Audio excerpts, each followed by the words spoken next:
मैं come in sir. Good afternoon sir. बैठिए। Thank you sir. अपने बारे में कुछ बताइए आप। सर मैंने बीटेक इंफॉर्मेशन टेक्नोलॉजी में एनआईटी दुर्गापुर से 2015 में किया है। उसके बाद for 5 years I have worked as a software developer in Sapient Nitro in Noida. Then after that I have left my job and I am preparing for civil services. अच्छा, तो job छोड़ दिया आपने और फिर अब आप सिविल सर्विसेज में आना चाहते हैं। यस। सिविल सर्विसेज में कौन कौन सी वो अच्छी चीज़ें हैं जो कि आपको अट्रैक्ट कर रही हैं? सर मेरा first preference Bihar police services है।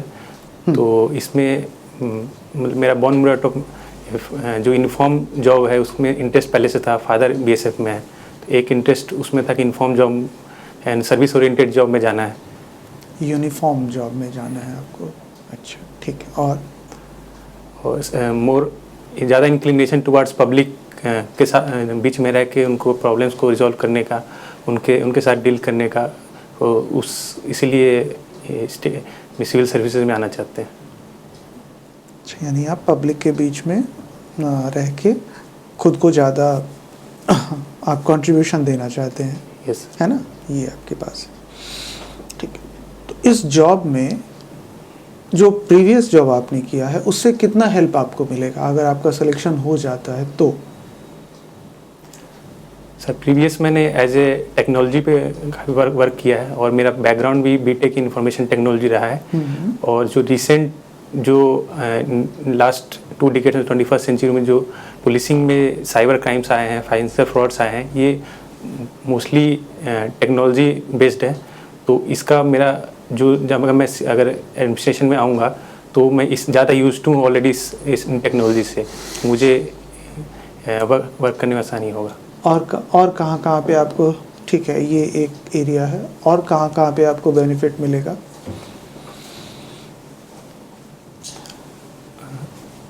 और कोई एरिया है जहाँ बेनिफिट मिल सकता है?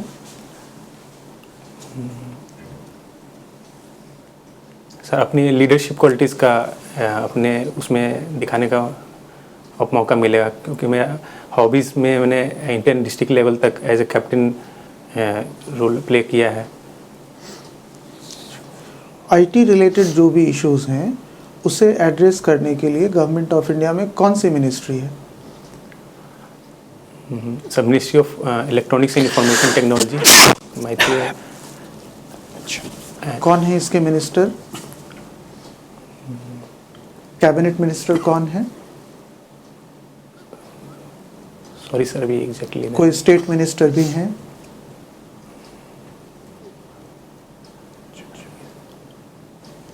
ठीक है, ये जो टर्म है इंफॉर्मेशन टेक्नोलॉजी, इसका क्या मतलब है? सर इस इंफॉर्मेशन टेक्नोलॉजी मीन्स हम लोग वेरियस सेट्स ऑफ डाटा को हम लोग एक इंफॉर्मेशन कलेक्ट करके उसको टेक्नोलॉजी का यूज़ करके हम लोग अपने डे टू डे इन्वायरमेंट में उसको यूज़ कर सकते हैं। अच्छा, various sets of data.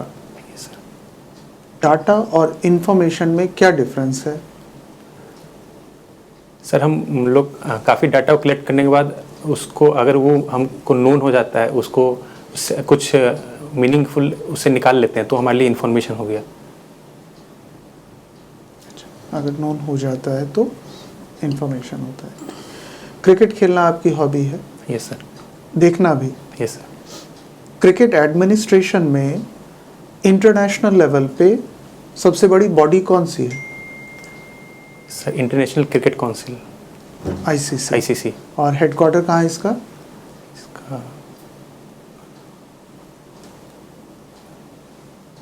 Sir अभी याद नहीं। अच्छा, और इंडिया में सबसे बड़ी बॉडी कौन सी है? सर बीसीसीआई है। बीसीसीआई। और इसका हेडक्वार्टर कहाँ पे है? इसका एग्जैक्टली कंफर्म नहीं है। और प्रेसिडेंट कौन है अभी बीसीसीआई के? Roger Binni sir. सेक्रेटरी कौन है? Secretary Jayesh Sadhu. Okay sir. Neelmani ji, yes sir. अनुबंध कृषि के बारे में कोई जानकारी रखते हैं? कॉन्ट्रैक्ट फार्मिंग कहते हैं इसे, क्या है ये?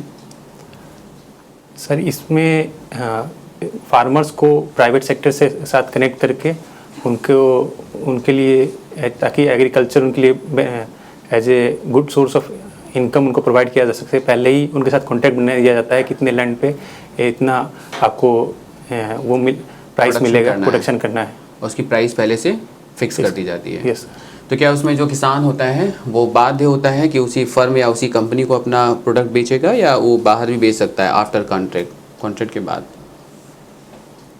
सर किसान सर जहाँ मुझे याद लग रहा है इसमें बाध्य होता है, इसमें बाध्य होता है। यस। क्या डिफरेंस है एमएसपी में और ये कॉन्ट्रैक्ट फार्मिंग के थ्रू जो प्राइसिंग फिक्स की जाती है, इन दोनों में क्या डिफरेंस है? सर एमएसपी में है कि उसमें किसान सरकार के पास भी जा सकता है अपने वेरियस एपीएमसी मार्केट के थ्रू, जहाँ पे अभी है उसके थ्रू सरकार को। बिहार में एपीएमसी मार्केट है? बिहार में नहीं, एबोलिश कर दिया गया है। अच्छा, ओके। तो और कॉन्ट्रैक्ट फार्मिंग में क्या है? कॉन्ट्रैक्ट फार्मिंग में कॉन्ट्रैक्ट फार्म में अगर पहले से कॉन्ट्रैक्ट उन्होंने फार्मर्स ने कर लिया किसी कंपनी के साथ, तो उनको देना पड़ेगा जितने एरिया का जितने प्रोडक्शन कॉन्ट्रैक्ट किया। तो मतलब वो बाहर नहीं बेच सकते हैं, चाहे वो भले ही उनको बाहर मूल्य अधिक मिले, लेकिन उसी कंपनी को देने के लिए बाध्य होना पड़ेगा किसान को कॉन्ट्रैक्ट फार्मिंग में। Yes sir. ओके, कोई लाभ बताइए, कॉन्ट्रैक्ट फार्मिंग से किसान को क्या मुख्य लाभ हो सकते हैं? सर किसान को जैसे इनिशियल जो टेक्नोलॉजी चाहिए होती है, इन्वेस्टमेंट जो चाहिए होता है, वो इंडिया में काफ़ी स्मॉल एंड मार्जिनल फार्मर्स है, अराउंड 80-90% के आसपास। तो बहुत सारे वो उन लोगों के पास फंड नहीं रहता है जो इनपुट सब्सिडीज इनपुट के लिए है, तो वो एज दूसरी जो कंपनी है वो उनको प्रोवाइड करेगी। सहकारी कृषि क्या होता है? सहकारी कृषि, कोऑपरेटिव फार्मिंग, नाम सुना आपने? Yes sir. क्या है ये? सॉरी एग्जाम याद नहीं आ रहा। ओके, बिहार में हरित क्रांति के बारे में जानते हैं? हाँ यस सर। हरित क्रांति जो है, जो 1960 से 70 के दशक में जो हरित क्रांति आया, वो बिहार को क्यों नहीं जो है प्रभावित कर पाया? बिहार में क्या ऐसी जो है समस्याएं थी जिसकी वजह से यहाँ पर बहुत ज़्यादा उसका प्रभाव नहीं पड़ा? सर उसमें हरित क्रांति में हाई यील्ड वैरायटी सीड्स थे और जो लेटेस्ट टेक्नोलॉजी। 3 मुख्य कंपोनेंट बताइए जिसको हरित क्रांति में यूज किया गया था। Sir high yield variety seeds था एक। Yes. दूसरा काफ़ी इरिगेशन पे सिंचाई पर वेरी गुड जोड़ दिया गया था। और मोस्टली राइस एंड वीट के ऊपर फोकस था। नहीं, तीसरा क्या और कंपोनेंट हो सकता है? वो तो फोकस एरिया है। कंपोनेंट बताइए, हरित क्रांति में किस कंपोनेंट का यूज किया, किस घटक का यूज किया हमने, जिससे हम हरित क्रांति को एक बेहतर रूप में जो हम देख पाते हैं? केवल high yield variety of seeds और जो है इरिगेशन, यही दो चीज़ कंपोनेंट हो सकते हैं? सर न्यू टेक्नोलॉजी, नई तकनीकी। क्या द्वितीय हरित क्रांति की बात हो रही है क्या? हाँ ये सर सेकंड ग्रीन रिवोल्यूशन या एवरग्रीन रिवोल्यूशन की अभी ज़्यादा बात हो रही है। क्या है एवरग्रीन रिवोल्यूशन, क्या है? सर इसमें जो ग्रीन रिवोल्यूशन जहाँ जहाँ पेनिट्रेट नहीं हो पाया, जैसे बिहार हो गए और भी नॉर्थ ईस्ट स्टेट हो गए, जहाँ जहाँ उस एरिया में ले जाना है। क्या इसका लक्ष्य क्या है? ये प्राथमिक वाले से डिफरेंट क्यों है, या डिफरेंट है कि नहीं है? Yes sir. इसमें क्या डिफरेंट है? क्या ऐसी अलग चीज़ है जो पहले में नहीं था और दूसरे में है, या दूसरे में और ज़्यादा हम कर रहे हैं कुछ? इसमें उसमें मोस्टली वीट एंड पैडी पे फोकस किया गया था, इसमें और मोर देन 2 अन्य क्रॉप पे फोकस किया जा रहा है। और इसमें ईस्टर्न इंडिया पे भी ज़्यादा फोकस है, जहाँ जहाँ नहीं पेनिट्रेट हुआ है। ओके, ठीक। किस केस में पुलिस किसी आदमी को बिना मजिस्ट्रेट के वारंट के अरेस्ट कर देगी? 2 शब्द में, 2 वर्ड में बोलना। एग्जैक्टली याद नहीं आ रहा। और किस केस में पुलिस बिना वारंट के, मजिस्ट्रेट के वारंट के गिरफ्तार नहीं करेगी? सॉरी सर अभी। ये पॉक्सो एक्ट क्या है सर? ये फुल फॉर्म बताइए पॉक्सो का। Sir prevention of corruption, prevention of child and sexual abuse act. Child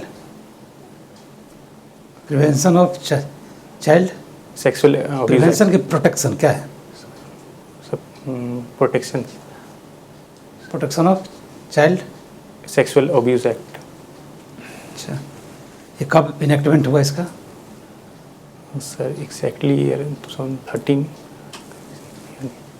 year exactly याद नहीं आ रहा। नहीं, इसमें इस एक्ट के अंदर में एक्यूज के अगेंस्ट में क्या क्या बातें हैं एक्यूज के अगेंस्ट में है, और विक्टिम को इसमें क्या बेनिफिट दिया गया है, और उसको कुछ स्पेशल प्रोविज़न के अंदर मिला करके कुछ ग्रांट वगैरह देने का प्रोविज़न है, वो क्या चीज़ है?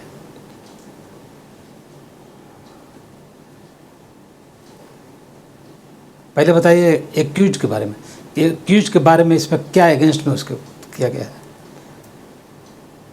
सर एक्यूज सर उनके लिए नॉन बेलेबल वारंट का प्रावधान किया गया है। वो तो है, वारंट तो है, वो तो हो गया। और क्या इसमें खूबी क्या है इसका एक्ट का जो एक्यूज के अगेंस्ट में जाता हो?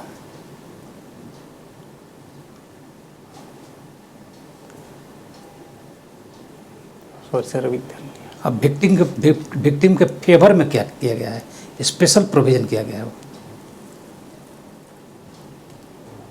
जो मैंडेटरी है, जजमेंट होगा मैंडेटरी, वो प्रोविज़न के अंदर में उसको करना है। Sorry sir. मिनिमम पनिशमेंट कितना है इसमें एक्यूज्ड को? सॉरी सर अभी। अच्छा, अभी इंडियन वुमेन क्रिकेटर सब गया हुआ है खेलने, कहाँ गया हुआ है? इंडिया की वुमेन्स क्रिकेट टीम जो है कहीं खेलने गया हुआ है, टेस्ट मैच वगैरह, कहाँ खेलने गया हुआ है? ऑस्ट्रेलिया, न्यूजीलैंड की ऑस्ट्रेलिया। सर एग्जैक्टली याद नहीं सर। उसका कैप्टन कौन है, टीम का कौन हेड है? हरमनप्रीत कौर। झूलन गोस्वामी कौन थी? सर बॉलर थी इंडियन क्रिकेट टीम की, फास्ट बॉलर। शांता रंगा स्वामी। सॉरी सर नहीं है। डायना इलुंजी। सॉरी सर नहीं है। एलएम नोट कौन था? Sorry sir. अच्छा, हिस्ट्री में आप ऑप्शनल है ना हिस्ट्री आपका? Yes sir. मनेर शरीफ काहे के लिए प्रसिद्ध है? सर ये याहिया मनेरी सूफी सेंट का वो लिए फेमस है, वहाँ का दरगाह है वहाँ पे। तो उसको टूरिस्ट सर्किट से जोड़ा गया है, सूफी सर्किट से। Yes, उसमें और कौन कौन जगह है?